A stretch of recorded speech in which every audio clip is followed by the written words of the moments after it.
Hello everyone.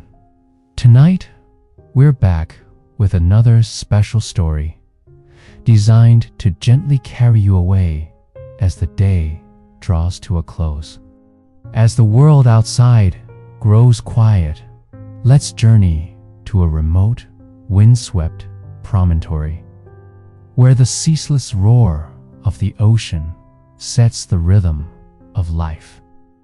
This isn't a tale of bustling cities, but of a steadfast lighthouse, a beacon of hope against the vast, indifferent sea. We'll step into the lives of the Thorne family, lighthouse keepers whose days were marked by the tides and the unwavering beam they tended. Feel the salty air, hear the cry of the gulls, and witness how, even in their isolated world, the distant echoes of a global conflict would eventually reach their shores, testing their love and resilience. Now, close your eyes, take a deep breath, and let's begin our journey to the Blackwood Lighthouse, where an unwavering light shines and a family's heart beats with the rhythm of the ocean. Far out on a rugged, windswept promontory, where the land finally surrendered to the vast, restless expanse of the ocean, stood the Blackwood Lighthouse. Its tall, whitewashed tower rose like a sentinel against the ever-changing sky. Its lamp, a steady, comforting pulse in the endless darkness. Here, isolated from the bustling world by miles of treacherous coastline and the ceaseless roar of the waves, lived the Thorne family.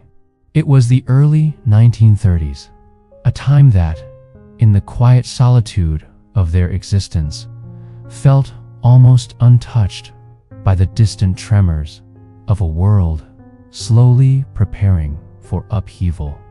Elias Thorne was the lighthouse keeper, a man whose life was dictated by the rhythm of the tides and the unwavering beam he tended. His face was weathered by salt spray and sun, his hands strong and calloused from years of maintaining the lamp, polishing the brass and hauling supplies up the winding steps. Yet his eyes, the color of a stormy sea, held a deep, quiet wisdom and an infinite patience. He was a man of few words, but his presence was a solid, comforting anchor. His wife, Sarah, was a woman whose spirit was as expansive as the ocean she lived beside. She had a gentle, melodic voice that could calm the wildest storm in a child's heart, and hands that were skilled at coaxing life from the small, windswept garden they kept behind the keeper's cottage. She found beauty in the shifting colors of the sea, in the intricate patterns of seashells, and in the fleeting moments of golden light that broke through the clouds. They had 2 children, Finn, a boy on the cusp of young manhood, with hair the color of sun-bleached sand, and an adventurous spirit that longed to explore the distant horizons he saw from the lighthouse tower. And then there was Lena, a thoughtful, observant girl, a few years younger than Finn, with eyes that mirrored the deep blue of the calmest sea. She loved to sit by the large window of the cottage, watching the waves crash against the rocks, and listening to her mother's stories, her imagination weaving tales as vast as the ocean itself. Their life was a unique symphony, orchestrated by the elements. The constant, rhythmic crash of waves against the rocks below was their lullaby, their daily soundtrack. The mournful cry of gulls circling overhead was their morning chorus. The steady, hypnotic sweep of the lighthouse beam through the night was their silent guardian, a comforting presence in the vast darkness. Love in their home wasn't expressed through grand gestures, but through the shared silence of watching a storm roll in from the sea. The comforting weight of Elias's hand on Sarah's shoulder, the shared warmth of a blanket on a chilly evening, huddled together by the crackling fire. It was in the meticulous care Elias took of the lamp, knowing it guided ships safely home, a silent promise to all.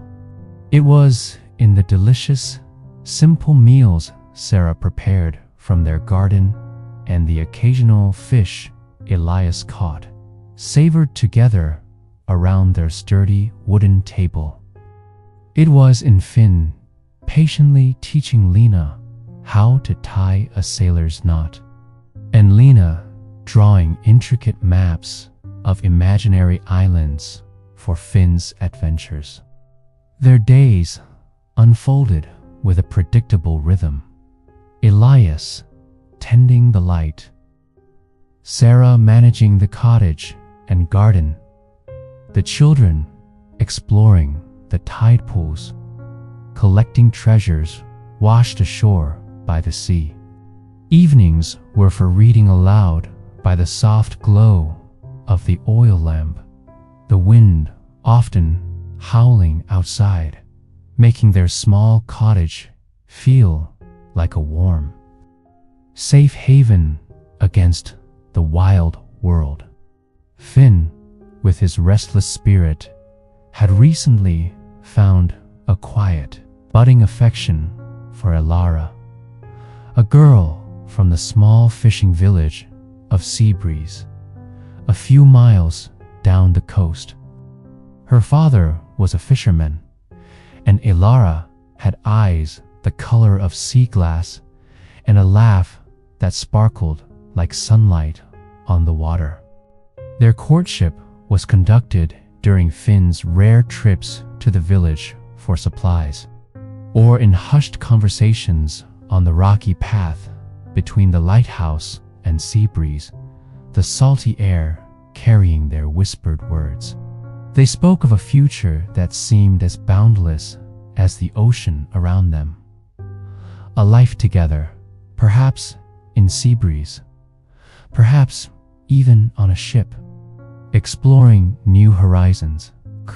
Their love was a delicate, hopeful thing, unfurling like a sail, catching the first breeze, full of youthful dreams and unspoken promises, a quiet dream of a life shared under the vast open sky.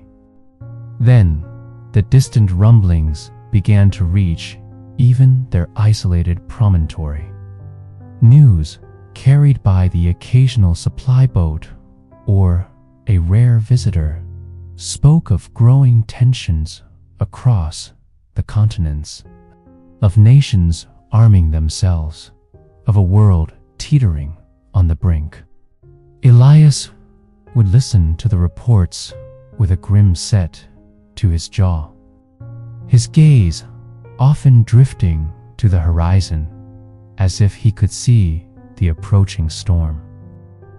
Sarah, ever observant, noticed the subtle changes in the shipping lanes, the increased frequency of naval vessels passing by, their dark shapes ominous against the gray sea. The quiet solitude of their lighthouse, once a blessing, now felt like a fragile bubble, susceptible to the turmoil of the outside world. The rhythmic crash of the waves seemed to carry a new, unsettling undertone, a premonition of unrest. One blustery spring morning, the wind whipping the sea into a frenzy, the inevitable arrived. A small official boat, unlike the usual supply vessels, docked at their rocky landing. Two stern-faced men disembarked, their uniforms crisp and out of place against the rugged landscape. Finn, now 19, stood before his parents, his face pale but resolute. The country needed men, and his adventurous spirit, once a source of innocent dreams, now answered a different call. Elara from Seabreeze had come with the officials, her eyes swollen, her hand clutching a small, braided piece of rope Finn had given her. The farewell was not dramatic, but heavy with the weight of unspoken fears, of a future suddenly fractured. Sarah held her son tightly, pressing a kiss to his wind-chapped cheek, trying to memorize the feel of him, the scent of him, as if to store it for a time when she might need it most. Elias gripped Finn's shoulder, his strong hand trembling slightly, his voice thick with unsaid words of caution and love, a silent plea for his son's safe return, a hope that felt increasingly desperate. Lena, now old enough to understand the gravity of the moment, clung to her brother's leg, her small face tear-streaked, her world suddenly feeling emptier, colder. Finn looked back one last time, a fleeting, brave smile, a wave that was more a tremor of his hand, a silent goodbye, and then he was gone, swallowed by the waves as the boat pulled away, disappearing into the mist of an uncertain dawn, leaving behind an aching void that echoed in their hearts, a silence more profound than the roar of the sea. The war became a constant, unseen presence, a shadow stretching over every aspect of their lives, darkening even the brightest days, a pervasive gloom that seeped into their very bones. Letters from Finn were sparse, brief, and heavily censored, the black outlines speaking volumes about the unspeakable horrors he was forbidden to describe, hinting at a world of unimaginable suffering, a reality too grim for words. They spoke of the vastness of the relentless rocking of the ship, of the camaraderie of his fellow sailors, of shared stories and whispered jokes in the quiet moments between battles, fleeting glimpses of humanity amidst the chaos, small islands of normalcy in a sea of madness, but never of the true horrors he witnessed, the fear that gnawed at him, the nightmares that haunted his sleep, the faces of those he had seen fall into the unforgiving depths, for assurances that weren't there, for a hint of the boy she knew, a sign that he was still whole, his spirit unbroken, his innocence intact. Every distant ship horn sent a jolt of fear through her heart, a sudden tightening in her chest, a sickening lurch in her stomach. Anticipating the worst, bracing herself for the inevitable. Every storm that raged outside, a chilling reminder of the dangers her son faced, of the power of the sea that could swallow ships whole. The nights were long, filled with restless sleep and the silent prayers she whispered into the darkness. Her hands clasped tight, her faith a fragile comfort in a world gone mad.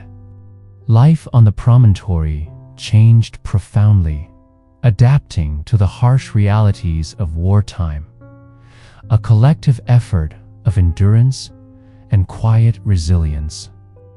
Supplies became scarce, and their small garden became even more vital. Every vegetable a small victory against scarcity, a testament to their determination to survive. The lighthouse beam, once a symbol of peace, now took on a new, urgent significance. A guiding light for wartime vessels, a silent participant in the conflict. The nights were often tense. The horizon scanned constantly for enemy ships. The familiar starlight, hidden behind thick cloud cover, replaced by an oppressive, artificial gloom that made the world feel smaller, more confined, more dangerous. Lena, growing older, watched her parents with a new understanding, her childhood innocence slowly giving way to a quiet solemnity. Elara, from Seabreeze, would sometimes make the arduous journey to the lighthouse, her face pale, her eyes haunted. She and Sarah would sit in silence, sharing cups of tea, their shared anxiety a silent bond. Their conversations punctuated by long pauses filled with unspoken fears. They waited with a patient, aching hope that sometimes felt like a burden, a heavy weight on their shoulders, sometimes like the only thing keeping them going. A fragile flame in the darkness that refused to be extinguished, a beacon in the storm. The isolation of the lighthouse, once a sanctuary, now amplified their anxieties, making the distant war feel closer, more personal. The pain of absence was a dull, constant ache, a persistent throb beneath the surface of their daily lives, a phantom limb that was always there, a reminder of what was missing, a void that could not be filled. It was in the empty chair at the dinner table, a gaping void where Finn's adventurous stories used to be, now filled only with the roar of the wind, a silence that amplified their grief, making his absence even more palpable.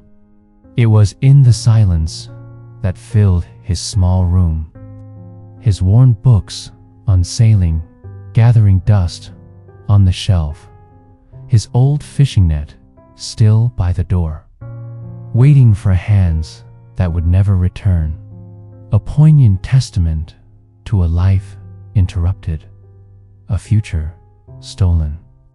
It was in the way Sarah would sometimes pause, her hands in the garden soil, lost in thought, a faraway look in her eyes, her mind drifting to distant, storm-tossed seas, imagining the unimaginable, the horrors her son might be facing.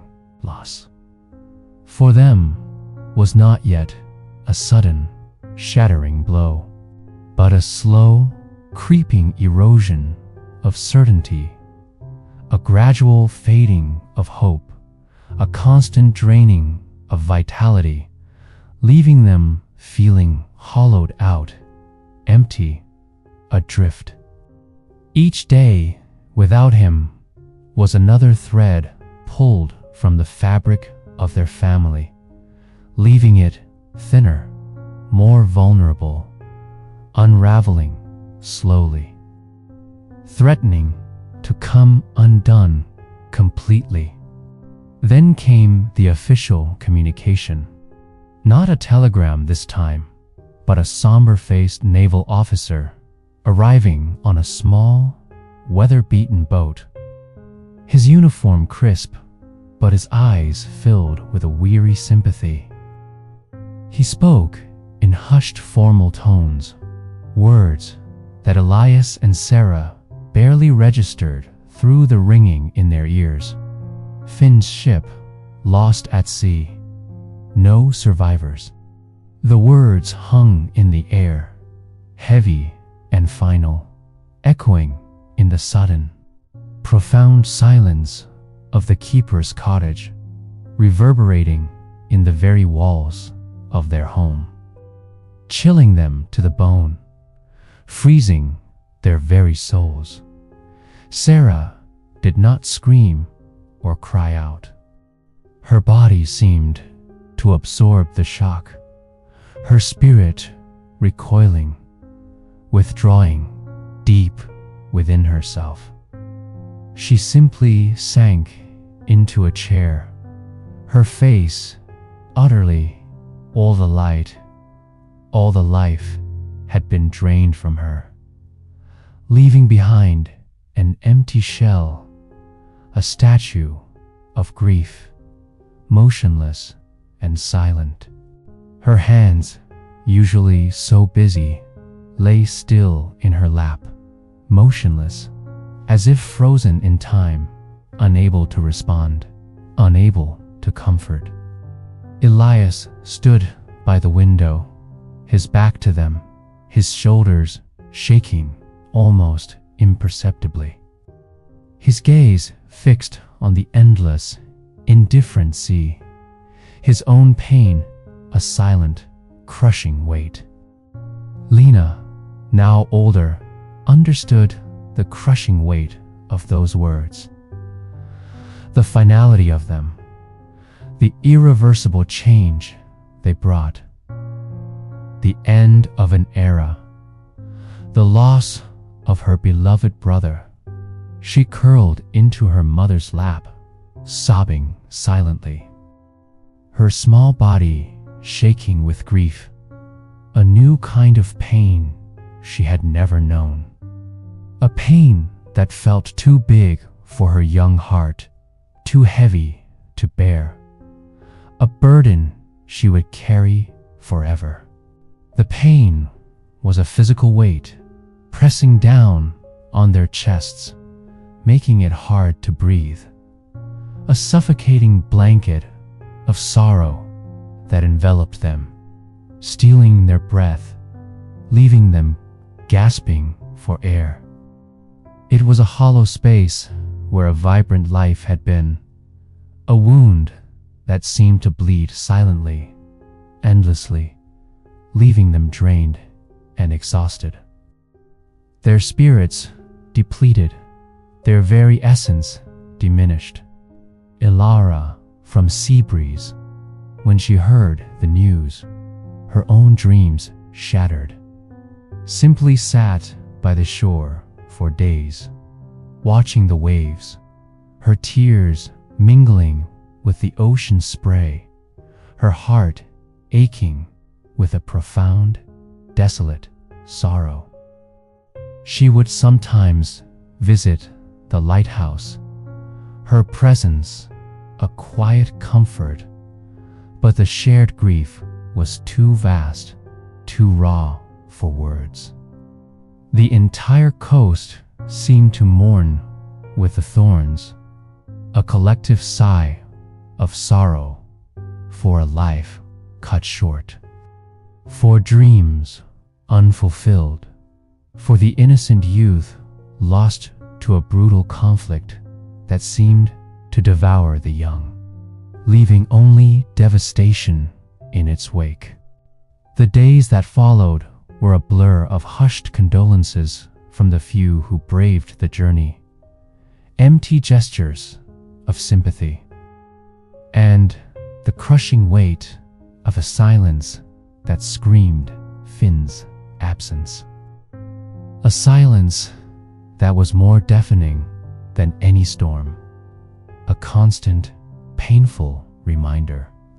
The war eventually ended. The news reached their isolated promontory slowly, carried on the wind and by the rare, triumphant sounds of distant ships' horns. The bells rang out across the land, a joyous peal that seemed almost sacrilegious in its triumph.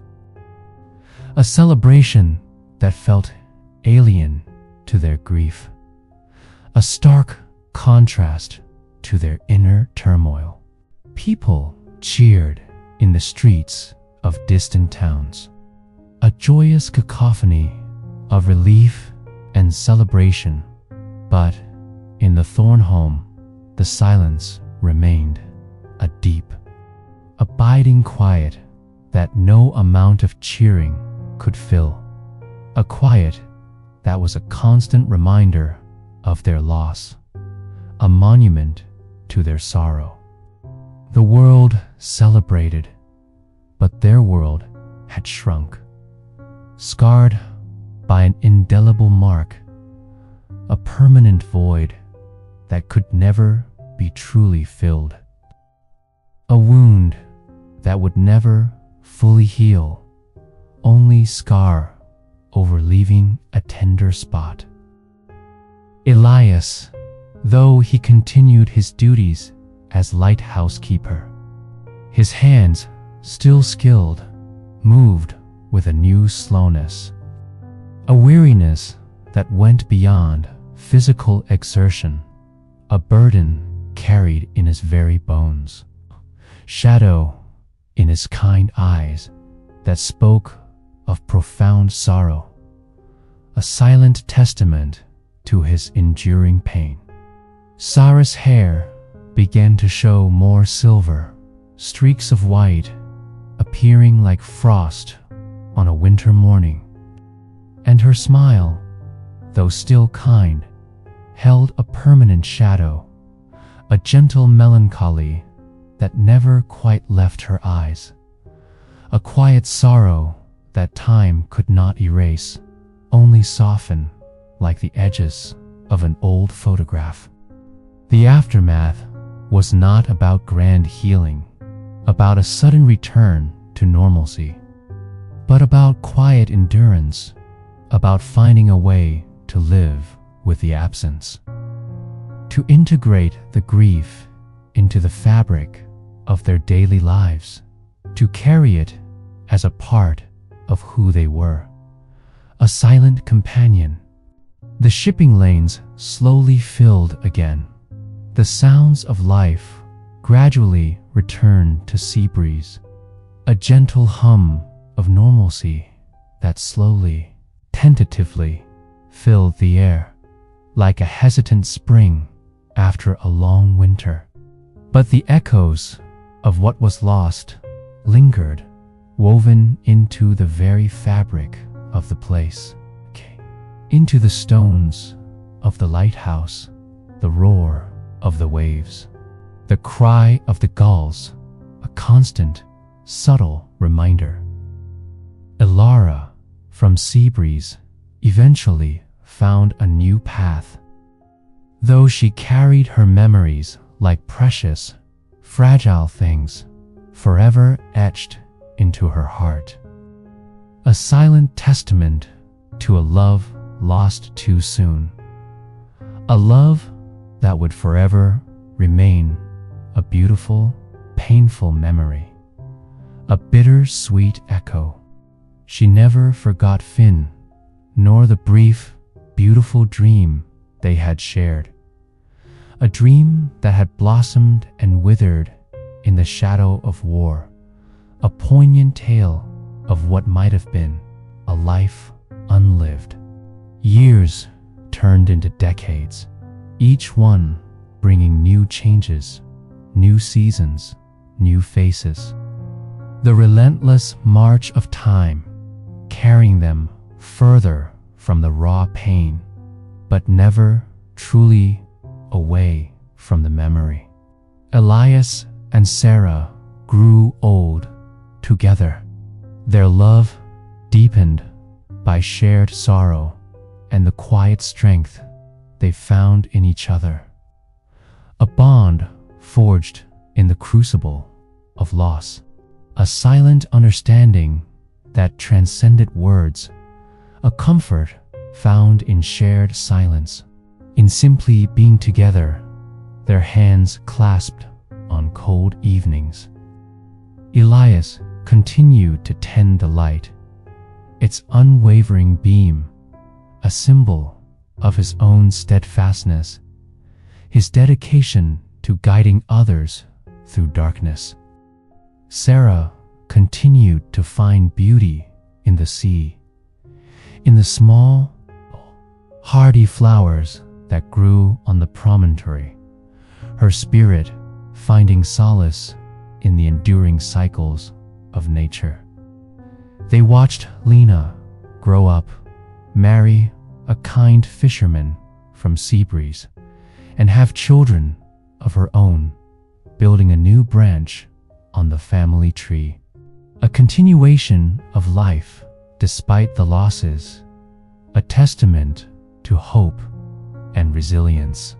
They saw glimpses of Finn in their grandchildren's eyes, in a certain gesture, a particular laugh that echoed his own, a comforting reminder that life continued, that love endured, that a piece of him lived on, a part of their legacy, a thread in the tapestry of their family, forever woven in. The emotional landscape of their lives was forever altered. The war had taken a piece of their future, a piece of their family, and left an emptiness that could never be truly filled, a permanent scar on their souls, a quiet ache that resonated deep within, a constant, subtle throb. But it also forged a deeper resilience, a profound appreciation for the small, ordinary joys that remained.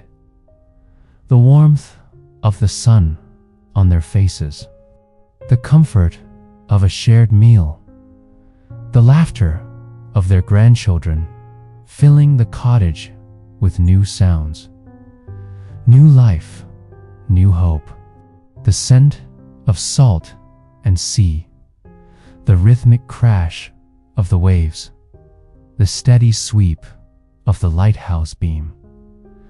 These became even more precious, imbued with a deeper meaning, a quiet gratitude for simply being, for the simple act of existence, for the beauty that still remained.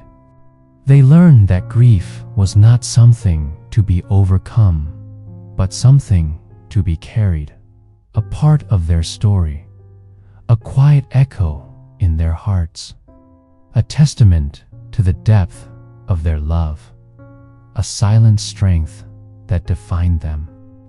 As the sun set each evening, casting long shadows across the promontory, painting the sky in hues of orange and purple, a final, gentle display of the day's end, Sarah would sometimes sit by the window, her hands folded in her lap, her gaze soft and distant, looking out at the familiar expanse of the ocean.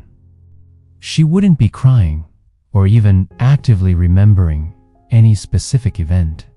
She would simply be there, present in the quiet echo of a life lived, a love endured, and a pain that, while softened by the relentless passage of time, was never truly forgotten, a part of her very being, a silent companion. It was a story not of grand heroics, but of the quiet, persistent beat of a family's heart through the long, slow passage of time, a testament to the enduring power of love and memory, and the quiet courage of ordinary lives lived with extraordinary strength. The world slept, and in the lighthouse keeper's cottage, a gentle peace finally settled, a peace born of acceptance and the quiet strength of love that had weathered every storm, a love that continued to bloom even in the shadow of loss, an unwavering light in the darkness.